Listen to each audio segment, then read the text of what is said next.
ਸਤਿ ਸ਼੍ਰੀ ਅਕਾਲ ਦੋਸਤੋ, मैं परमिंदर सिंह ਤੇ ਤੁਸੀਂ ਦੇਖਣਾ ਸ਼ੁਰੂ ਕਰ ਚੁੱਕੇ ਹੋ ਸਾਹਿਤ ਟੀਵੀ। ਅੱਜ ਅਸੀਂ ਜਿਸ ਮੁੱਦੇ ਤੇ ਗੱਲ ਕਰਨ ਜਾ ਰਹੇ ਹਾਂ ਉਹ ਸਿੱਧੇ ਤੌਰ ਤੇ ਤੁਹਾਡੇ ਨਾਲ ਜੁੜਿਆ ਹੋਇਆ ਵੀ ਹੈ ਤੇ ਨਹੀਂ ਵੀ, ਪਰ ਲੇਕਿਨ ਸਾਡੇ ਇਤਿਹਾਸ ਨਾਲ ਜ਼ਰੂਰ ਜੁੜਿਆ ਹੋਇਆ ਹੈ। ਕਿਉਂਕਿ ਸਮੇਂ ਸਮੇਂ ਸਿਰ ਇਹ ਦੇਖਿਆ ਜਾਂਦਾ ਹੈ ਕਿ ਜਿਸ ਚੀਜ਼ ਦੀ ਆਪਾਂ ਕਦਰ ਨਹੀਂ ਕਰਦੇ, ਭਾਵ ਕਿ ਜਿਹਨਾਂ ਪੁਰਾਣੀਆਂ ਚੀਜ਼ਾਂ ਦੀ ਆਪਾਂ ਨਹੀਂ ਲੋੜ ਸਮਝਦੇ, ਚਾਹੇ ਆਪਣੀ ਵਿਰਾਸਤ ਹੋ ਗਈ, ਤਾਂ ਅਸੀਂ ਆਪਣੇ ਬੱਚਿਆਂ ਨੂੰ ਕੀ ਸਮਝਾਵਾਂਗੇ, ਜਾਂ ਫਿਰ ਅਸੀਂ ਆਪਣੇ ਜੋ ਕਲਚਰ ਹੈ ਉਸ ਟ੍ਰੈਡੀਸ਼ਨ ਨੂੰ ਅੱਗੇ ਕਿੱਦਾਂ ਲੈ ਕੇ ਜਾਵਾਂਗੇ। ਸਿਰਫ ਕਾਪੇ ਦੇ ਮਾਧਿਅਮ ਰਾਹੀਂ ਪਰ ਨਹੀਂ, ਸਾਨੂੰ ਉਹਨਾਂ ਨੂੰ ਵੀ ਰੀਸਟੋਰ ਕਰਕੇ ਰੱਖਣੀ, ਜਾਣੀ ਕਿ ਸੰਭਾਲ ਕੇ ਰੱਖਣ ਦੀ ਜ਼ਰੂਰਤ ਹੈ। ਇੱਥੇ ਇੱਕ ਮੁੱਦਾ ਉੱਠਿਆ ਹੈ ਜੋ ਕਿ ਆਸਟ੍ਰੇਲੀਆ ਵਿੱਚ ਉੱਠਿਆ ਹੈ।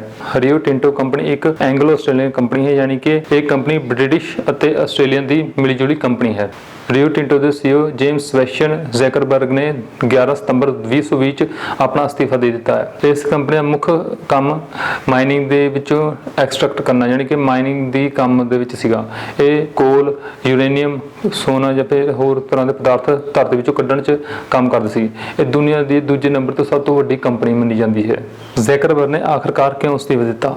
ਇਸ ਦੇ ਵਿੱਚ ਮੁੱਖ ਕਾਰਨ ਦੱਸਿਆ ਜਾਂਦਾ ਹੈ ਕਿ ਇਹਨਾਂ ਨੇ ਇੱਕ ਪੁਰਾਣੀ, ਜੋ ਕਿ ਇੱਕ ਟ੍ਰੈਡੀਸ਼ਨਲ ਚੀਜ਼ ਸੀ, ਜਾਣੀ ਕਿ ਆਸਟ੍ਰੇਲੀਆ ਦੀ ਇੱਕ ਜੋ ਆਦੀਵਾਸੀਆਂ ਦੇ ਸਮੇਂ ਦੀ ਸੀ, ਜਾਣੀ ਕਿ ਤਕਰੀਬਨ ਜੋ ਕਿ 46,000 ਸਾਲ ਪੁਰਾਣੀ ਸੀਗੀ, ਉਸ ਨੂੰ ਇਹਨਾਂ ਨੇ ਆਪਣੀ ਮਾਈਨਿੰਗ ਦੇ ਕਾਰਨ ਡਿਸਟਰੋਏ ਕਰ ਦਿੱਤਾ, ਜਦ ਕਿ ਉਸ ਨੂੰ ਸੰਭਾਲ ਕੇ ਰੱਖਣ ਲਈ ਸਰਕਾਰ ਵੱਲੋਂ ਵੀ ਆਰਡਰ ਦਿੱਤੇ ਗਏ ਸਨ। ਇਸ ਕੰਪਨੀ ਨੂੰ ਵੀ, ਇਸ ਕੰਪਨੀ ਜਦੋਂ ਇਸ ਮਾਈਨਿੰਗ ਦਾ ਟੈਂਡਰ ਦਿੱਤਾ ਗਿਆ ਸੀਗਾ, ਉਸ ਸਮੇਂ ਵੀ ਇਹ ਸ਼ਰਤਾਂ ਰੱਖੀਆਂ ਗਈਆਂ ਸਨ ਕਿ ਇਹ ਕਿਸੇ ਵੀ ਸਰਕਾਰੀ ਜਾਂ ਫਿਰ ਪਬਲਿਕ ਪ੍ਰਾਪਰਟੀ ਦਾ ਕੁਝ ਖਨਨ ਜਾਂ ਫਿਰ ਕੰਸਟਰਕਸ਼ਨ ਨਹੀਂ ਕਰਨਗੇ। ਪਰ ਇਹਨਾਂ ਨੇ ਉਸ ਚੀਜ਼ ਦਾ ਸਹੀ ਪਾਲਣ ਨਹੀਂ ਕੀਤਾ ਤੇ ਇਸ ਦਾ ਪਤਾ ਲੱਗਦਾ ਹੀ ਲੋਕਲ ਪੀਪਲ ਦੇ ਵਿੱਚ ਅਤੇ ਆਸਟ੍ਰੇਲੀਅਨਸ ਖਾਸ ਤੌਰ ਤੇ ਕਾਫੀ ਜ਼ਿਆਦਾ ਨਾਰਾਜ਼ ਹੋਏ ਨੇ, ਕਿਉਂਕਿ ਆਸਟ੍ਰੇਲੀਆ ਦੇ ਜੋ ਪੁਰਾਤਨ ਪੀਪਲ, ਜਾਨੀ ਫਸਟ ਆਸਟ੍ਰੇਲੀਅਨ ਜਾਂ ਫਿਰ ਆਸਟ੍ਰੇਲੀਅਨ ਸਿਟੀਜ਼ਨ ਜਿਹਨਾਂ ਨੂੰ ਕਿਹਾ ਜਾਂਦਾ ਹੈ, ਜਾਨੀ ਕਿ PFFP, ਜੋ ਕਿ ਇੱਕ ਟ੍ਰਾਈਬਲ ਕਮਿਊਨਿਟੀ ਹੈ, ਉਹਨਾਂ ਵੱਲੋਂ ਵੀ ਬਹੁਤ ਜ਼ਿਆਦਾ ਰੋਸ ਪ੍ਰਦਰਸ਼ਨ ਕੀਤਾ ਗਿਆ, ਕਿਉਂਕਿ ਇਹ ਜੋ ਗੁਫਾਵਾਂ ਸੀਗੀਆਂ ਉਹਨਾਂ ਚੋਂ ਇੱਕ ਗੁਫਾ ਨੂੰ ਤਬਾਹ ਕਰ ਦਿੱਤਾ ਗਿਆ ਹੈ, ਕਿਉਂਕਿ ਇਸ ਕੰਪਨੀ ਨੂੰ ਆਪਣਾ ਰਾਹ ਬਣਾਉਣਾ ਸੀਗਾ। ਪਰ ਜਦੋਂ ਇਸ ਕਮਿਊਨਿਟੀ ਨੂੰ ਪਤਾ ਲੱਗਾ ਤਾਂ ਉਹਨਾਂ ਨੇ ਇਸ ਉੱਤੇ ਸਟ੍ਰਿਕਟ ਐਕਸ਼ਨ ਲਿਆ ਅਤੇ ਇਸ ਕੰਪਨੀ ਤੇ ਰੋਕ ਪੂਰੀ ਤਰ੍ਹਾਂ ਲਾਉਣ ਦੀ ਕੋਸ਼ਿਸ਼ ਕੀਤੀ। ਅਤੇ ਇਸ ਵਿੱਚ ਜਦੋਂ ਉਹਨਾਂ ਨੇ ਪਾਇਆ ਕਿ ਇਸ ਕੰਪਨੀ ਜਾਣ ਬੁੱਝ ਕੇ ਇਸ ਗੁਫਾ ਨੂੰ ਤਬਾਹ ਕੀਤਾ, ਉਸ ਗੁਫਾ ਨੂੰ ਤਬਾਹ ਕੀਤਾ ਜਿੱਥੇ ਉਸ ਟ੍ਰਾਈਬਲ ਕਮਿਊਨਿਟੀ ਦਾ ਹੱਕ ਬਣਦਾ ਸੀਗਾ, ਜੋ ਕਿ 2015 ਦੇ ਕੇਸ ਦੇ ਵਿੱਚ ਵੀ ਸਰਕਾਰ ਵੱਲੋਂ ਵੀ, ਜਾਣੀ ਕਿ ਹਾਈ ਕੋਰਟ ਵੱਲੋਂ ਵੀ ਕਿਹਾ ਗਿਆ ਸੀਗਾ, ਆਸਟ੍ਰੇਲੀਆ ਦੇ ਹਾਈ ਕੋਰਟ ਵੱਲੋਂ ਕਿਹਾ ਗਿਆ ਸੀਗਾ ਕਿ ਇਹ ਕਮਿਊਨਿਟੀ ਦੀ ਹੀ ਜਗ੍ਹਾ ਹੈ ਤੇ ਅਸੀਂ ਇਸ ਨੂੰ ਸੰਭਾਲ ਕੇ ਰੱਖਣ ਦੀ ਜ਼ਰੂਰਤ ਹੈ। ਖਾਸ ਸ਼ਹਿਰ ਦਾ ਨਾਂ ਹੋਰ ਜੋੜ ਦਿੰਦੇ ਹਾਂ, ਸੀਰੀਆ।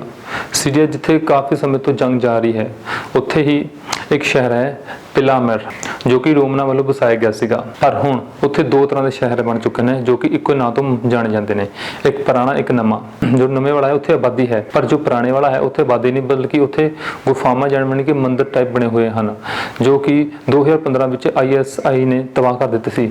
ISI ਨੇ ਇਸ ਲਈ ਤਬਾਹ ਕਰ ਦਿੱਤਾ ਕਿਉਂਕਿ ਉਹ ਇੱਥੇ ਮੂਰਤੀਆਂ ਦੀ, ਪੁਰਾਤਨ ਮੂਰਤੀਆਂ ਦੀ ਖੋਜ ਵਿੱਚ ਆਏ ਸਨ ਤੇ ਕੁਝ ਸੋਨੇ ਦੀ ਭਾਲ ਵਿੱਚ ਆਏ ਸਨ, ਤਾਂ ਕਿ ਉਹ ਕੁਝ ਪੈਸਾ ਇਕੱਠਾ ਕਰ ਸਕਣ ਆਪਣੀ ਜੰਗ ਦੇ ਲਈ। ਪਰ ਜਦੋਂ ਉਹਨਾਂ ਨੇ ਇੱਥੇ ਦੇ ਖਲੀਫਾ, ਜੋ ਕਿ ਆਰਕੀਓਲੋਜਿਸਟ ਸਨ, ਉਸਨੂੰ ਗ੍ਰਿਫਤਾਰ ਕੀਤਾ ਜਾਂ ਫਿਰ ਉਸਨੂੰ 1 ਮਹੀਨੇ ਤੱਕ ਡਿਟੇਨ ਕੀਤਾ, ਤਾਂ ਉਹਨਾਂ ਨੂੰ ਕੁਝ ਨਹੀਂ ਮਿਲਿਆ ਉਸ ਦੇ ਪਾਸੋਂ। ਤਾਂ ਉਹਨਾਂ ਨੇ ਖਲੀਫਾ ਨੂੰ, ਜੋ ਕਿ ਆਰਕੀਓਲੋਜਿਸਟ ਸੀ, ਉਸਨੂੰ ਖਤਮ ਕਰ ਦਿੱਤਾ ਅਤੇ ਉਸਨੂੰ ਮਾਰ ਕੇ ਉਸੇ ਹੀ ਮੰਦਿਰ ਦੇ ਬਾਹਰ ਲਟਕਾ ਦਿੱਤਾ। ਅਤੇ ਉਸ ਤੋਂ ਬਾਅਦ ਉਸ ਸਾਰੇ ਦੇ ਸਾਰੇ ਮੰਦਿਰ ਨੂੰ, ਜੋ ਕਿ ਪੁਰਾਣੀ ਵਿਰਾਸਤ ਸੀਗੀ ਰੋਮਨ ਕਲਚਰ ਦੀ, ਇੱਕ ਪੁਰਾਣੀ ਟ੍ਰੈਡੀਸ਼ਨਲ ਕਲਚਰ ਨੂੰ ਬਿਲੋਂਗ ਕਰਦੇ ਸੀ, ਉਸਨੂੰ ਤਬਾਹ ਕਰ ਦਿੱਤਾ ਬੰਬ ਲਾ ਕੇ। ਅਸੀਂ ਕੁਝ ਵੀ ਕਰ ਲਈਏ, ਪਰ ਅਸੀਂ ਆਪਣੀ ਪੁਰਾਣੀਆਂ ਇਮਾਰਤਾਂ ਅਤੇ ਵਿਰਾਸਤ ਨੂੰ ਬਚਾ ਨਹੀਂ ਸਕਦੇ। ਜੇ ਉਹ ਕਿਸੇ ਢੰਗ ਨਾਲ ਤਬਾਹ ਹੋ ਜਾਂਦੀਆਂ ਹਨ ਜਾਂ ਡਿਸਟਰੋਏ ਹੋ ਜਾਂਦੀਆਂ ਹਨ, ਅਸੀਂ ਉਸ ਦਾ ਖਮਿਆਜਾ ਕਦੇ ਵੀ ਪੂਰਾ ਨਹੀਂ ਕਰ ਸਕਦੇ। ਇਸ ਦੇ ਵਿੱਚ ਇੱਕ ਹੋਰ ਕਿੱਸਾ ਜੋੜ ਦਿੰਦੇ ਹਾਂ। ਇੱਕ ਤਾਲਿਬਾਨ, ਜਾਨੀ ਅਫਗਾਨਿਸਤਾਨ ਦੇ ਨਾਲ ਜੁੜਿਆ ਹੋਇਆ ਹੈ, ਜਿੱਥੇ ਕਿ ਬੌਧ ਧਰਮ ਦੇ ਕਈ ਸਾਰੇ ਮੰਦਿਰ ਬਣੇ ਹੋਏ ਸਨ। ਉਹਨਾਂ ਨੂੰ ਵੀ ਤਾਲਿਬਾਨ ਵੱਲੋਂ ਅਫਗਾਨਿਸਤਾਨ ਦੀ ਜੋ ਜੰਗ ਚੱਲ ਰਹੀ ਹੈ, ਜੋ ਕਿ ਹੁਣ ਕੁਝ ਸਮੇਂ ਲਈ ਸ਼ਾਂਤ ਹੋ ਚੁੱਕੀ ਹੈ, ਉੱਥੇ ਉਹਨਾਂ ਨੇ ਕਾਫੀ ਜ਼ਿਆਦਾ ਬੌਧ ਧਰਮ ਦੇ ਮੰਦਿਰ ਸੀ, ਉਹਨਾਂ ਨੂੰ ਤਬਾਹ ਕਰ ਦਿੱਤਾ, ਜੋ ਕਿ ਇੱਕ ਪੁਰਾਣੀ ਵਿਰਾਸਤ ਸੀਗੀ ਬੌਧ ਧਰਮ ਦੀ। ਇਹੀ ਕੁਝ ਕਿੱਲਾ ਨੇ ਜਿੱਥੇ ਕਿ ਜੋ ਆਸਟ੍ਰੇਲੀਆ ਵਿੱਚ ਇੱਕ ਗੁਫਾ ਨੂੰ ਉਡਾ ਦਿੱਤਾ ਗਿਆ, ਉਸ ਤੇ ਚੱਲਦਿਆਂ ਹੀ ਰਿਓ ਟਿੰਟੋ ਦੇ CEO ਨੂੰ ਅਸਤੀਫਾ ਦੇਣਾ ਪੈ ਗਿਆ। ਪੁੱਟਕੁੱਟੀ ਕੁਰਰਾਮਾ ਐਂਡ ਪਿੰਕੀ ਕੁਰਮੁਰ ਪੀਪਲ, ਜੋ ਕਿ ਆਸਟ੍ਰੇਲੀਆ ਦੇ ਵਸਨੀਕ ਦੱਸੇ ਜਾਂਦੇ ਨੇ, ਜੋ ਕਿ ਆਦ ਸਮੇਂ ਤੋਂ ਹੀ ਰਹਿੰਦੇ ਆ ਰਹੇ ਨੇ।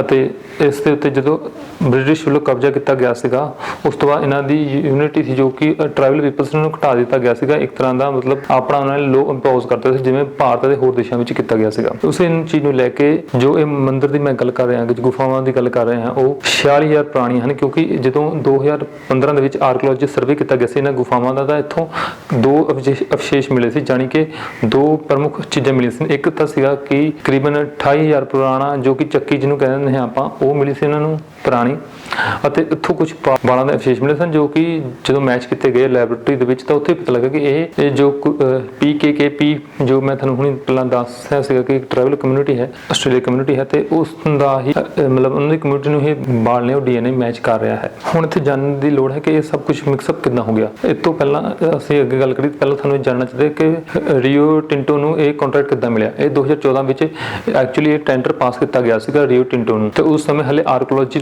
ਜੋ ਕਿ ਰਿਜ਼ਲਟ ਸੀਗਾ ਉਹ ਸਰਵੇ ਚੱਲ ਰਿਹਾ ਸੀ 2014 ਦੇ ਵਿੱਚ, ਪਰ ਹਲੇ ਰਿਜ਼ਲਟ ਕੋਈ ਨਹੀਂ ਸੀ ਆਇਆ ਕਿਉਂਕਿ ਇਸ ਚੀਜ਼ ਦਾ ਕੇਸ ਵੀ ਹਲੇ ਹਾਈ ਕੋਰਟ ਯਾਨੀ ਕਿ ਆਸਟ੍ਰੇਲੀਆ ਦੀ ਹਾਈ ਕੋਰਟ ਦੇ ਵਿੱਚ ਲਟਕ ਰਿਹਾ ਸੀ। 2015 ਵਿੱਚ ਰਿਜ਼ਲਟ ਆਉਂਦਾ ਹੈ ਤੇ ਉੱਥੇ ਦੱਸਿਆ ਜਾਂਦਾ ਹੈ ਕਿ ਆਸਟ੍ਰੇਲੀਆ ਦੀ ਹਾਈ ਕੋਰਟ ਵੱਲੋਂ ਕਿ ਜੋ ਇਹ PKKP ਜੋ ਕਿ ਇੱਕ ਸ਼ਾਰਟ ਫਾਰਮ ਹੈ ਟ੍ਰਾਈਬਲ ਕਮਿਊਨਿਟੀ ਦੀ, ਕਿ ਇਹਨਾਂ ਕੋਲ ਅਧਿਕਾਰ ਹੈਗਾ ਹੈ ਕਿ ਜੋ ਇਹ ਅਵਸ਼ੇਸ਼ ਮਿਲੇ ਹਨ ਯਾਨੀ ਕਿ ਜੋ ਆਈਟਮਸ ਮਿਲੀਆਂ ਨੇ ਇਹ ਸਿੱਧ ਕਰਦੀਆਂ ਨੇ ਕਿ ਜੋ ਇਹ ਪੁਰਾਣੀ ਗੁਫਾਵਾਂ ਨੇ ਇਹ ਬਿਲੋਂਗ ਕਰਦੀਆਂ ਨੇ ਇਹਨਾਂ ਟ੍ਰਾਈਬਲ ਕਮਿਊਨਿਟੀ ਨੂੰ, ਤਾਂ ਇਸ ਕਰਕੇ ਇਹਨਾਂ ਦੀ ਸਾਂਭ ਸੰਭਾਲ ਦੀ ਜ਼ਿੰਮੇਵਾਰੀ ਸਰਕਾਰ ਤੇ ਲੋਕਾਂ ਦੀ ਆ ਜਾਂਦੀ ਹੈ। ਉੱਥੇ ਹੀ ਰੀਓ ਟਿੰਟੋ ਨੂੰ ਆਦੇਸ਼ ਦਿੱਤੇ ਗਏ ਸਨ ਕਿ ਤੁਸੀਂ ਖਨਨ ਕਰ ਸਕਦੇ ਹੋ, ਪਰ ਇੰਨਾ ਧਿਆਨ ਰੱਖਣਾ ਪੈਣਾ ਕਿ ਇਹ ਜੋ ਗੁਫਾਵਾਂ ਨੇ ਇਹਨਾਂ ਨੂੰ ਕਿਸੇ ਵੀ ਪ੍ਰਕਾਰ ਦੀ ਹਾਨੀ ਜਾਂ क्षति नहीं पहुंचनी चाहिए। पर रीओ टिंटो ਨੂੰ ਜਾਣਬੁੱਝ ਕੇ ਆਪਣਾ ਹੋਰ ਮਾਰਜਨ ਵਧਾਉਣ ਦੇ ਲਈ, ਕਿਉਂਕਿ ਜਿੱਥੇ ਖਨਨ ਕਰਨਾ ਚਾਹੁੰਦਾ ਸੀ ਉਹ ਇਲਾਕਾ ਇਸ ਤੋਂ ਅੱਗੇ ਸੀ, ਹਾਂ ਇਸ ਤੋਂ ਆਸੇ-ਪਾਸੇ ਵੀ ਖਨਨ ਕਰ ਰਿਹਾ ਸੀ ਲੇਕਿਨ ਇਹਨਾਂ ਗੁਫਾਵਾਂ ਤੋਂ ਕਾਫੀ ਦੂਰ ਸੀ। ਜਦੋਂ ਰੀਓ ਟਿੰਟੋ ਨੂੰ ਪਤਾ ਲੱਗਾ ਕਿ ਇਸ ਤੋਂ ਅੱਗੇ ਵੀ ਇੱਕ ਹੋਰ ਹੈ ਜਿੱਥੇ ਮਾਈਨਿੰਗ ਦੀ ਬਹੁਤ ਜ਼ਿਆਦਾ ਮਤਲਬ ਪ੍ਰੋਡਕਸ਼ਨ ਐਕਟੀਵਿਟੀ ਨੇ ਵੱਧ ਜਾਣੀ, ਰॉ ਮਟੀਰੀਅਲ ਬਹੁਤ ਜ਼ਿਆਦਾ ਮਿਲ ਜਾਣਾ, ਤੇ ਇਹਨਾਂ ਨੇ ਬਗੈਰ ਕਿਸੇ ਦੀ ਪਰਮਿਸ਼ਨ ਜਾਂ ਬਗੈਰ ਕੁਝ ਸੋਚੇ ਸਮਝੇ ਤੇ ਵਿੱਚ ਆ ਰਹੀ ਇੱਕ ਗੁਫਾ ਸੀ ਉਸ ਨੂੰ ਉਡਾ ਦਿੱਤਾ ਗਿਆ। ਹੁਣ ਲੋਕਾਂ ਨੂੰ ਕਿਵੇਂ ਪਤਾ ਲੱਗਾ? ਲੋਕਾਂ ਨੂੰ ਇਹ ਪਤਾ ਲੱਗਾ 20 ਜੁਲਾਈ 2020 ਦੇ ਵਿੱਚ ਜੋ ਟ੍ਰਾਈਬਲ ਕਮਿਊਨਿਟੀ ਦਾ ਇੱਕ ਤਿਉਹਾਰ ਹੁੰਦਾ ਜੋ ਹਰ ਸਾਲ ਉਹ ਮਨਾਉਂਦੇ ਹਨ, ਇੱਕ ਹਫ਼ਤੇ ਦਾ ਇਹ ਤਿਉਹਾਰ ਹੁੰਦਾ ਹੈ, ਤੇ ਉਹਦੇ ਵਿੱਚ ਇਹਨਾਂ ਨੇ ਇੱਕ ਟੂਰ ਆਰਗੇਨਾਈਜ਼ ਕੀਤਾ ਸੀਗਾ ਕਿ ਲੋਕਲ ਕਮਿਊਨਿਟੀ ਜਾਂ ਹੋਰ ਲੋਕਾਂ ਨੂੰ ਆਪਣੇ ਉਸ ਗੁਫਾਵਾਂ ਦੇ ਬਾਰੇ ਦੱਸਣ ਦੇ ਲਈ। ਇਹਨਾਂ ਨੂੰ ਰੀਓ ਟਿੰਟੋ ਤੋਂ ਪਰਮਿਸ਼ਨ ਲੈਣੀ ਪੈਣੀ ਸੀਗੀ ਕਿ ਅਸੀਂ ਉਸ ਲੋਕੇਸ਼ਨ ਤੇ ਜਾਣਾ ਚਾਹੁੰਦੇ, ਤੁਸੀਂ ਸਾਨੂੰ ਪਰਮਿਸ਼ਨ ਦਿਓ। ਪਰਮਿਸ਼ਨ ਕਦੇ ਲੈਣੀ ਪੈਣੀ ਹਨ? ਪਰਮਿਸ਼ਨ ਲੈਣ ਦੀ ਮੇਨ ਵਜ੍ਹਾ ਇਹ ਹੈ ਕਿ ਰੀਓ ਟਿੰਟੋ ਇੱਕ ਮਾਈਨਿੰਗ ਕੰਪਨੀ ਹੋਣ ਦੇ ਕਾਰਨ ਅਤੇ ਇਸ ਨੂੰ ਸਮੇਂ-ਸਮੇਂ ਸਿਰ ਉਸ ਇਲਾਕਿਆਂ 'ਚ ਬਲਾਸਟ ਕਰਨੇ ਪੈਂਦੇ ਨੇ ਮਾਈਨਿੰਗ ਐਕਸਟ੍ਰੈਕਟ ਕਰਨ ਦੇ ਲਈ, ਤਾਂ ਕਿ ਬਲਾਸਟ ਦੇ ਨਾਲ ਜਿਹੜੇ ਮਾਮ ਧਮਾਕੇ ਨਾਲ ਇਹਨਾਂ ਦਾ ਜੋ ਡਿਗ ਆਊਟ ਕਰਨ ਦਾ ਟਾਈਮ ਹੈ ਉਹ ਬਚਾਇਆ ਜਾ ਸਕੇ। ਉਸ ਚੀਜ਼ ਨੂੰ ਦੇਖਦਿਆਂ ਹੋਇਆਂ ਜਦੋਂ ਇਹ ਕਮਿਊਨਿਟੀ ਰੀਓ ਟਿੰਟੋ ਦੇ ਆਫਿਸ ਗਈ ਤਾਂ ਉਹਨਾਂ ਨੂੰ ਤੋਂ ਪਤਾ ਲੱਗਾ ਕਿ ਇੱਕ ਜੋ ਮਾਈਨਿੰਗ ਦੇ ਨਾਲ ਧਮਾਕਾ ਕੀਤਾ ਸੀ ਉਸ ਦੇ ਨਾਲ ਇੱਕ ਇਹਨਾਂ ਦੀ ਇੱਕ ਪੁਰਾਤਨ ਗੁਫਾ ਵੀ ਡਿਸਟਰੋਏ ਹੋ ਚੁੱਕੀ ਆ, ਜਿਸ ਤੋਂ ਬਾਅਦ ਜੋ ਲੋਕਲ ਕਮਿਊਨਿਟੀ ਸੀ ਉਹ ਇੱਕ ਬਹੁਤ ਜ਼ਿਆਦਾ ਅਗਰੈਸਿਵ ਮੂਡ 'ਚ ਆ ਗਏ ਤੇ ਬਹੁਤ ਜ਼ਿਆਦਾ ਗੁੱਸਾ ਕੀਤਾ, ਤੇ ਗੁੱਸਾ ਹੋਣਾ ਵੀ ਬਣ ਸੀ ਕਿਉਂਕਿ ਉਹਨਾਂ ਦੇ ਇੱਕ ਪੁਰਾਣਾ ਇਤਿਹਾਸ ਨੂੰ ਖਤਮ ਕਰ ਦਿੱਤਾ ਗਿਆ ਹੈ ਜੋ ਕਿ ਬਹੁਤ ਹੀ ਨਾਯਾਬ ਸੀ। ਇਸ ਚੀਜ਼ ਨੂੰ ਦੇਖਦੇ ਹੋਏ ਹੌਲੀ-ਹੌਲੀ ਇਹ ਸਾਰੇ ਆਸਟ੍ਰੇਲੀਆ ਵਿੱਚ ਗੱਲ ਫੈਲ ਗਈ ਅਤੇ ਇਸ ਚੀਜ਼ ਨੂੰ ਲੈ ਕੇ ਇੱਕ ਅਲੱਗ ਆਰਗੇਨਾਈਜੇਸ਼ਨ ਤਿਆਰ ਕੀਤੀ ਗਈ, ਯਾਨੀ ਕਮਿਊਨਿਟੀ ਲੈਵਲ ਤੇ ਬਣਾਈ ਗਈ, ਜੋ ਕਿ ਹਾਈ ਕੋਰਟ ਵੱਲੋਂ ਬਣਾਈ ਗਈ ਸੀਗੀ ਆਰਗੇਨਾਈਜੇਸ਼ਨ। ਉਸ ਨੇ ਵੀ ਇਹ ਦੇਖਿਆ ਕਿ ਇਹ ਜਿਹੜੀ ਕੰਪਨੀ ਇਸ ਨੇ ਜਾਣਬੁੱਝ ਕੇ ਇਸ ਗੁਫਾ ਨੂੰ ਡਿਸਟਰੋਏ ਕੀਤਾ ਤਾਂ ਕਿ ਜੋ ਅਗਲੀ ਸਾਈਡ ਜਿੰਨਾ ਗੁਫਾਵਾਂ ਤੋਂ ਜਾ ਕੇ ਉਹ ਐਕਸਟ੍ਰੈਕਟ ਕਰ ਸਕੇ ਹੋਰ ਵੀ ਜ਼ਿਆਦਾ ਮਾਈਨਿੰਗ ਦਾ ਕੰਮ। ਇਸ ਚੀਜ਼ ਨੂੰ ਦੇਖਦੇ ਹੋਏ ਕਿ ਜ਼ੈਕਰਬਰਗ ਜੋ CEO ਸਨ ਅਤੇ ਉਹਨਾਂ ਦੇ 2 ਹੋਰ ਮੈਂਬਰ ਉਹਨਾਂ ਨੇ ਕੰਪਨੀ 'ਚੋਂ ਅਸਤੀਫਾ ਦਿੱਤਾ। ਹੁਣ ਭਾਰਤ ਵਿੱਚ ਵੀ ਦੇਖਿਆ ਜਾਵੇ ਕਿ ਇਸ ਕਿਵੇਂ ਹੁੰਦਾ ਹੈ। ਭਾਰਤ ਵਿੱਚ ਵੀ ਉੜੀਸਾ ਦੇ ਸ਼ਹਿਰ ਭਾਰਤ ਇਸ ਨਾਲ ਕਿਵੇਂ ਜੁੜਿਆ ਹੋਇਆ ਹੈ। ਦੇਖੀਏ ਤਾਂ ਭਾਰਤ ਵਿੱਚ ਵੀ ਕਾਫੀ ਟ੍ਰਾਈਬਲ ਕਮਿਊਨਿਟੀਆਂ ਹਲੇ ਤੱਕ ਰਹਿੰਦੀਆਂ ਨੇ ਅਤੇ ਭਾਰਤ ਵਿੱਚ ਇੱਕ ਖਾਸ ਤੌਰ ਤੇ ਲਾਅ ਬਣਾਇਆ ਗਿਆ ਸੀਗਾ ਕਿ ਇਹਨਾਂ ਟ੍ਰਾਈਬਲ ਕਮਿਊਨਿਟੀ ਨੂੰ ਪ੍ਰੋਟੈਕਟ ਕਰਨ ਲਈ ਅਤੇ ਇਹਨਾਂ ਦੇ ਜੋ ਕਲਚਰ ਹੈ ਉਸ ਨੂੰ ਪ੍ਰੋਟੈਕਟ ਕਰਨ ਲਈ। ਉੱਥੇ ਹੀ ਹੁਣ ਉੜੀਸਾ ਦੇ ਵਿੱਚ ਵੀ ਇੱਕ ਇਹੋ ਜਿਹਾ ਕੇਸ ਵੇਖਣ ਨੂੰ ਮਿਲਿਆ ਸੀ ਕੁਝ ਸਮੇਂ ਪਹਿਲਾਂ, ਜਿੱਥੇ ਦੇ ਕਮਿਊਨਿਟੀ ਵੱਲੋਂ ਇੱਕ ਕਾਫੀ ਜ਼ਿਆਦਾ ਰੋਸ ਵਿਖਾਇਆ ਗਿਆ ਸੀ ਜਦੋਂ ਕਿ ਵੇਦਨਾਥ ਐਲੂਮੀਨੀਅਮ ਕੰਪਨੀ ਨੇ ਐਕਸਟ੍ਰੈਕਟ ਕਰਨ ਦੀ ਕੋਸ਼ਿਸ਼ ਸੀ ਇੱਕ ਪਹਾੜ ਤੋਂ ਬਾਕਸਟਿਕ ਨੂੰ ਐਕਸਟ੍ਰੈਕਟ ਕਰਨ ਦੀ ਕੋਸ਼ਿਸ਼ ਸੀ ਇੱਕ ਪਹਾੜ ਵਿੱਚੋਂ, ਜੋ ਕਿ ਇੱਕ ਪਰਮਿਸ਼ਨ ਮਿਲੀ ਹੋਈ ਸੀ ਸਰਕਾਰ ਵੱਲੋਂ। ਪਰ ਇਸ ਕਮਿਊਨਿਟੀ ਦਾ ਕਹਿਣਾ ਇਹ ਸੀ ਕਿ ਇਹ ਜਿਸ ਬਾਇਓਟੈਕਸਟਿੰਗ ਨੂੰ ਕੱਢਣ ਦੀ ਕੋਸ਼ਿਸ਼ ਕਰਨ ਜਾ ਰਹੀ ਹੈ ਕੰਪਨੀ ਉਸ ਪਹਾੜ ਵਿੱਚ, ਤਾਂ ਇਹ ਉਸ ਪਹਾੜ ਦੀ ਐਕਚੁਅਲੀ ਪੂਜਾ ਕਰਦੇ ਸਨ ਕਾਫੀ ਪੁਰਾਤਨ ਸਮੇਂ ਤੋਂ। ਤਾਂ ਇਹਨਾਂ ਕੋਲ ਇਹ ਅਥਾਰਟੀ ਸੀ ਕਿ ਗਵਰਨਮੈਂਟ ਆਫ ਇੰਡੀਆ ਦੇ ਵਿੱਚ ਵੀ ਕਨਸਟੀਟਿਊਟ ਦੇ ਵਿੱਚ ਇੱਕ ਲਾਅ ਬਣਿਆ ਹੋਇਆ ਹੈ ਕਿ ਕਮਿਊਨਿਟੀ ਜੋ ਵੀ ਉੱਥੇ ਲੋਕਲ ਕਮਿਊਨਿਟੀ ਹੋਊਗੀ ਟ੍ਰਾਈਬਲ ਕਮਿਊਨਿਟੀ ਉਹਦੇ ਵਿਚਕਾਰ ਸਿੱਧੇ ਹਸਤਕਸ਼ੇਪ ਨਹੀਂ ਕਰ ਸਕਦੀ, ਉੱਥੇ ਇਹਨਾਂ ਨੂੰ ਪਰਮਿਸ਼ਨ ਲੈਣੀ ਪੈਣੀ ਇਹਨਾਂ ਸਾਰੀ ਆਰਗੇਨਾਈਜੇਸ਼ਨਾਂ ਤੋਂ ਜੋ ਵੀ ਉੱਥੇ ਰਹਿੰਦੀਆਂ ਨੇ।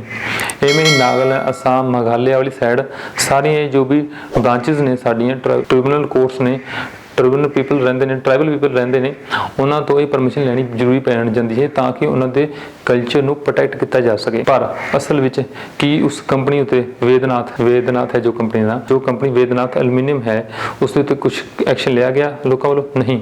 ਸਮਾਂ ਕਿ ਲੋਕਾਂ ਨੂੰ ਇੱਕ ਲੰਬਾ ਸੰਘਰਸ਼ ਕਰਨਾ ਪਿਆ ਆਪਣੇ ਉਸ ਪਹਾੜ ਨੂੰ ਬਚਾਉਣ ਲਈ, ਪਰ ਫਿਰ ਵੀ ਕਿਤੇ ਨਾ ਕਿਤੇ ਦੇਖਿਆ ਜਾਵੇ ਕਿ ਜੋ ਬਾਹਰਲੀ ਕੰਟਰੀਆਂ ਨੇ ਉਹ ਕਾਫੀ ਜ਼ਿਆਦਾ ਆਪਣੇ ਲੋਕਾਂ ਦੀ ਗੱਲ ਸੁਣਦੇ ਨੇ, ਜਾਂ ਫਿਰ ਲੋਕ ਵੀ ਜਿੱਥੇ ਐਡੀ ਬੜੀ ਮਾਈਨਿੰਗ ਕੰਪਨੀ ਜੋ ਦੁਨੀਆ ਦੀ ਸਭ ਤੋਂ ਦੂਏ ਨੰਬਰ ਵਿੱਚ ਕਹਿਲਾਉਣ ਵਾਲੀ ਕੰਪਨੀ ਹੈ ਉਸ ਦੇ ਖਿਲਾਫ ਖੜੇ ਹੋ ਸਕਦੇ ਨੇ ਅਤੇ ਉਸ ਨੂੰ ਸੀਏ ਨੂੰ ਮਜਬੂਰ ਕਰ ਸਕਦੇ ਨੇ ਅਸਤੀਫਾ ਦੇਣ ਲਈ, ਜਾਂ ਉਸ ਦੇ ਉੱਤੇ ਠੋਸ ਕਾਰਵਾਈ ਤੇ ਉਹਦੇ ਉੱਤੇ ਖਾਸ ਚਾਰਜਸ ਅਪਲਾਈ ਕਰਵਾ ਸਕਦੇ ਨੇ ਸਰਕਾਰ ਨੂੰ ਕਹਿ ਕੇ। ਤਾਂ ਕਿਉਂ ਨਹੀਂ ਉਹ ਭਾਰਤ ਵਿੱਚ ਅਤੇ ਸਾਡੇ ਲੋਕ ਕਿਉਂ ਜਾਗਰੂਕ ਨਹੀਂ ਹੋ ਰਹੇ? ਸੋਚਣ ਵਾਲੀ ਗੱਲ ਹੈ।